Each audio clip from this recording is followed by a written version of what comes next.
En medio de los cascotazos menemistas, mis viejos decidieron pegar un timonazo, emprendiendo una mudanza a San Martín de los Andes. De la noche a la mañana me tuve que despedir de mis compañeros de tercer grado, de mi maestra, de mis primos y de mis abuelos. Y así, sin más, escapamos de la olla a presión que era la matanza por aquel entonces. A mí particularmente, lo único que me seducía del destino prometido eran las montañas y hacer pis en la nieve.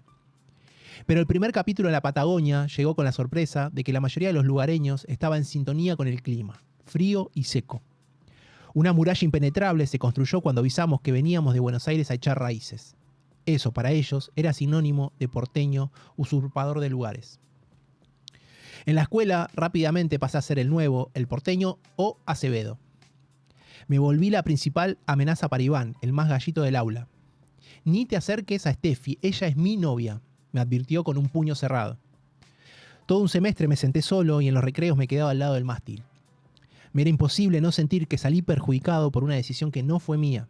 No había amigos, no había montañas para escalar y menos que menos pise la nieve. Terminó el ciclo lectivo y lo que vino no fue mucho mejor. Un verano insípido y a 1200 kilómetros de mi gente. Hasta que un viernes a mi mamá se le ocurrió la idea y le propuso a mi papá que tomáramos los senderos que rodeaban el lago Lácar. Para despejarnos un rato, padre e hijos a solas. En ese plan ganábamos todos. La excursión era económica, mi vieja no tenía que fumarse la frustración de Miguel por la falta de laburo, y yo tenía a mi viejo a disposición durante todo un día.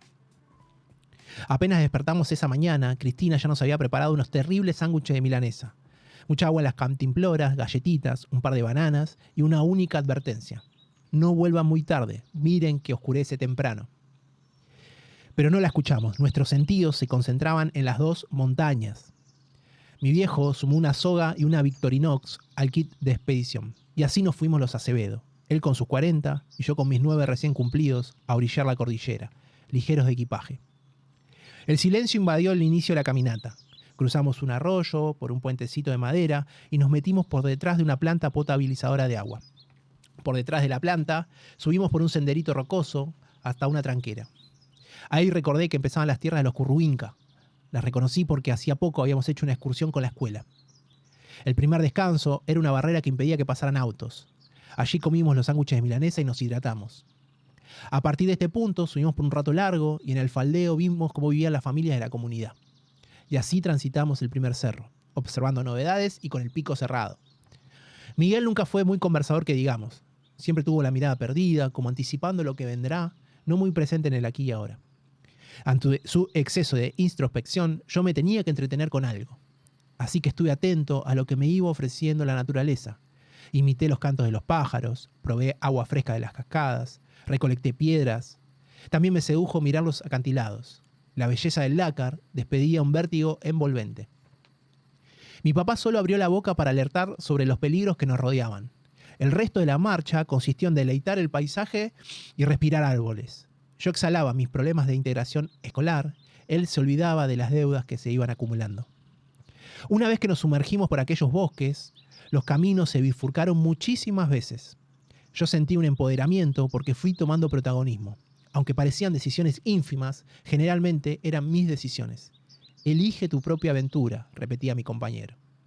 Sin marcas ni señalamientos, fui eligiendo caminos por intuición o deducción. Inferí que si bajamos demasiado, lo más probable era que nos encontráramos con el acantilado y el regreso a la senda sería difícil. Si subíamos mucho, llegaríamos a una ruta que nos desviaba de nuestra misión. Si nos metíamos por senderos angostos, terminaríamos bordeando unas casitas con perros feroces. Por suerte, descubrí un trayecto de bosque más o menos tupido, mejor señalizado, casi llegando al claro antes del mirador. Al llegar al primer destino me sentí un conquistador. Pero lo mejor que me estaba regalando esta travesía fue conocer a otro Miguel, el que comenzaba a soltarse y a asombrarse por la belleza sureña. El que se emocionaba al encontrar rocas con formas extravagantes. Junto a él me fui dando cuenta que aprender no era un embole. Absorbí más conocimiento en esa clase silvestre que con todas las materias que tuve en mis 4 años de primaria. La principal virtud de mi nuevo docente fue fomentar mi inclinación a flashear. Alimentó mi imaginación con leyendas del lugar, intercaló fábulas con animales de la zona y me hizo dudar sobre algunas apariciones del Nahuelito. Al traspasar el segundo cerro, la transformación de mi viejo se completó. Su cara emitió un brillo inédito y su andar se irguió como nunca antes. La meta que nos habíamos trazado fue cumplida. 2 montañas y luego había que pegar la vuelta. Pero en lugar de emprender el regreso, decidimos ir por más. Hagamos 3 montañas, grité enardecido. Lo cebé tanto a Miguel que se le dibujó una mueca de oreja a oreja e infló el pecho. Una montaña más era romper cualquier pronóstico y llevarnos la gloria a casa. Refregar en la cara a Iván y a todos los vecinos que no somos ningunos nene de pecho, ni bichos de ciudad. Los Acevedos estábamos hechos para grandes desafíos. Después de muchísimo tiempo volvimos a sentir dignidad. Comimos una banana, luego galletitas. Cuando terminamos la merienda, mi viejo miró para todos lados, se rascó la cabeza y ahí nomás fuimos a sortear el nuevo reto. Aceleramos el paso y eludimos cada escollo como si fuéramos 2 hombres paridos por el lácar. Apenas terminamos de traspasar el tercer cerro, llegamos a un mirador y disfrutamos 5 minutos de la panorámica. Nunca voy a saber qué se siente levantar la copa del mundo, pero aquella sensación era lo más parecido a tocar el cielo con las manos. El verdadero problema se presentó en el horizonte. La inmensidad de los cerros estaba siendo cubierta por una luz cada vez más tenue. Por los bostezos del sol nos cayó la ficha de que haber redoblado la apuesta no había sido una buena idea. Algo realmente no andaba bien en este escenario nuevo. En cuestión de segundos, todo quedó bañado en oscuridad. Dios nos había cortado la térmica del cielo. La cara de mi viejo se apagó por completo. Su seguridad y su mesura se fueron transformando en la postura de un chiquito asustado. La incertidumbre nos encorvó y nuestro coraje se desinfló. La temperatura disminuyó como si hubiéramos ingresado a una cámara frigorífica. El panorama era desolador. Para regresar a casa debíamos enfrentar 3 cerros negros y cruzar kilómetros de bosque a ciegas. Miguel intentó hacer funcionar una linternita pedorra. Repasó las provisiones que nos quedaban: 2 galletitas, una banana y un poco de agua en mi cantimplora. Se ató la soga en su cintura y con lo que sobró de cuerda la rodeó en mi cintura. De ese modo quedamos unidos por el lazo.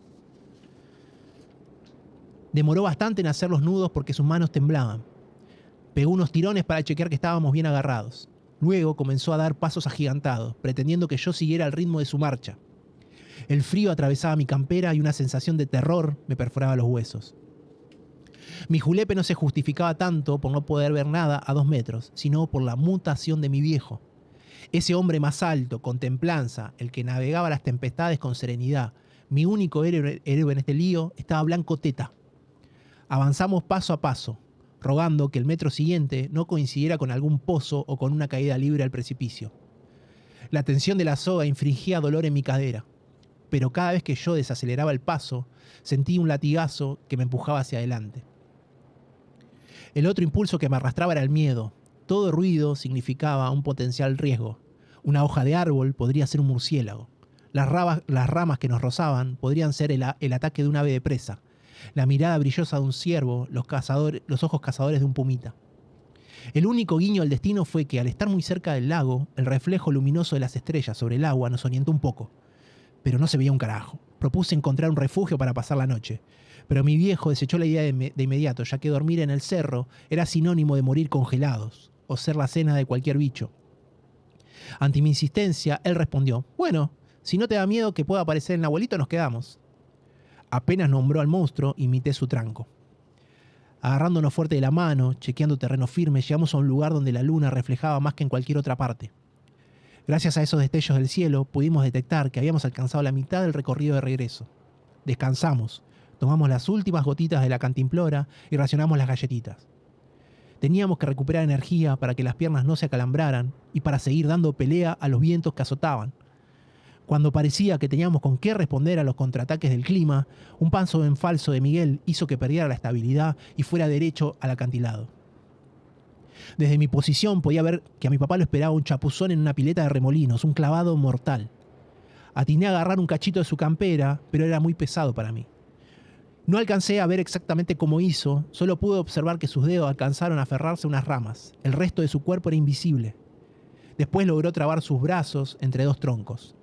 Hizo palanca con las axilas, se arrastró, se limpió la ropa, me abrazó y me dijo que no me preocupara, que todo iba a estar bien. Era obvio que mentía, para que yo no rompiera en llanto.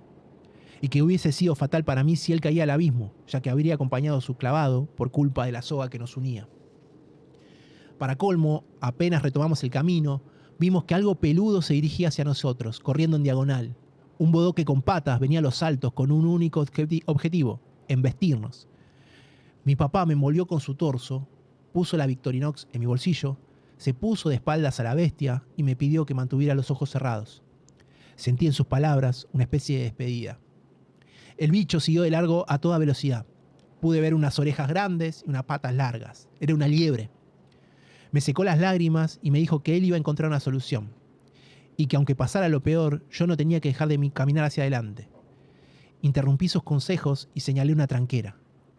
Reconocimos una entrada a la comunidad curruinca. Le dije a Miguel que atravesando ese predio estábamos muy cerca de un camino más urbano. No nos daban los pies para cruzar el complejo con sigilo y velocidad. Desatamos la soga, ya no era necesaria. Trotamos hacia unas luces intermitentes, nos volvió el alma al cuerpo al encontrar un kiosco, un muelle y las señales de entrada a la ciudad. Una vez que llegamos al corazón del centro, aflojamos el ritmo. El semblante de mi viejo viró hacia el alivio. Tuvimos que caminar muchísimo hasta el barrio donde vivíamos, Los Arenales. Mi mamá nos reconoció una cuadra, a pesar de estar embarrados, y fue a nuestro encuentro. Nos abrazó a las puteadas limpias, tuvo un fuerte cruce con Miguel por no haber hecho caso a la única advertencia que nos hizo. Cuando llegamos, la puerta de la casa estaba atestada de vecinos y familiares. Lanzaban palabras sueltas al aire: inconsciencia, milagro, bandurria, rescate. Me bañé, embutí cucharadas de polenta fría y me fui a la cama. Ese incidente nos abrió las puertas de muchas familias y me hizo comenzar el año escolar con un poco más de coraje. El rumor de que yo no sentía miedo ante nada se esparció por toda la escuela. Iván llegó a prestarme su bicicleta, una vez. Y justo cuando me estaba aclimatando a San Martín de los Andes, antes de la llegada del invierno, volvimos a Buenos Aires. El desarraigo estaba haciendo estragos con mi mamá. Pero algo cambió desde aquella aventura de los 3 cerros. A partir de ese momento sentí que entre mi viejo y yo se construyó un lazo invisible que nos mantiene unidos y que me impulsa hacia adelante, especialmente cuando me encuentro sumergido en situaciones oscuras.